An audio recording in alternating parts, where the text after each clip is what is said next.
ரட்சிப்புன்ற அந்த வார்த்தையை எடுத்துக்கோங்க. அதனுடைய அடிப்படை அர்த்தம் என்னது? ரட்சிப்புன்னா ஒரு ஆபத்திலிருந்து நாம ரட்சிக்கப்படுவது, சில ஆபத்துகளிலிருந்து நாம காப்பாற்றப்படுவது, விடுதலை ஆக்கப்படுவது. அதுதான் ரட்சிப்பினுடைய அடிப்படை அர்த்தம். அப்போ பைபிளை பொறுத்த வரைக்கும் நாம் பாவத்திலிருந்து ரட்சிக்கப்பட்டோம், பிசாசு நின்று விடுதலையாக்கப்பட்டோம், பிசாசின் சக்திகளிலிருந்து, மரணத்திலிருந்து விடுதலையாக்கப்பட்டோம். இப்படிலாம் பைபிள் போதிக்குது இல்லையா?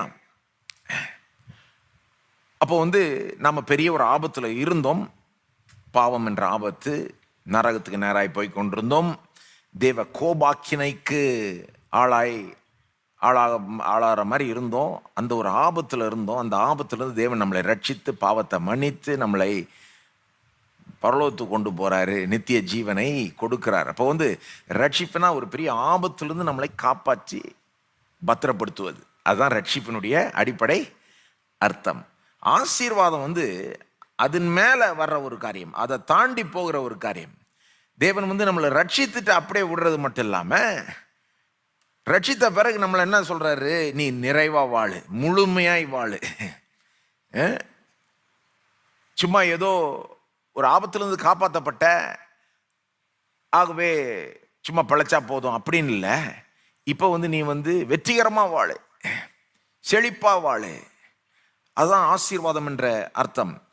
இந்த பைபிளில் நீங்கள் பார்த்தீங்கன்னா, முதல் முறையே தேவன் மனுஷனை ஆசீர்வதிக்கிறப்போ என்ன சொல்றார்? பழுகி பெருகி பூமியை நிரப்பி கீழ்ப்படுத்தி ஆண்டு கொள்ளுங்கள். ஆதியாகமம் 1:28. அப்போ அங்கேயே கூட அதை பார்க்கலாம். நீங்கள் சும்மா இருக்காதீங்க, பழுகி பெருகி பூமியை நிரப்பி கீழ்ப்படுத்தி ஆண்டு கொள்ளுங்கள்.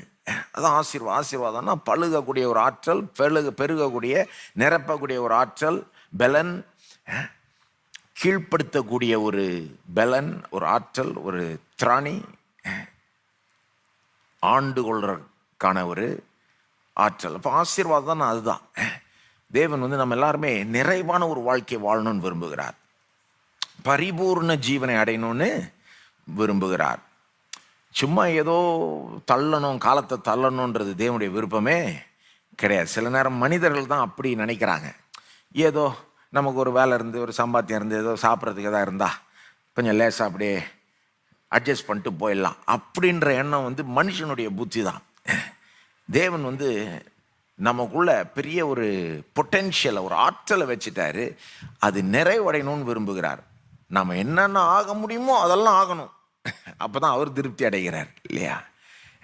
நம்ம எவ்வளோ தூரம் போக முடியுமோ அவ்வளோ தூரம் போகணும்.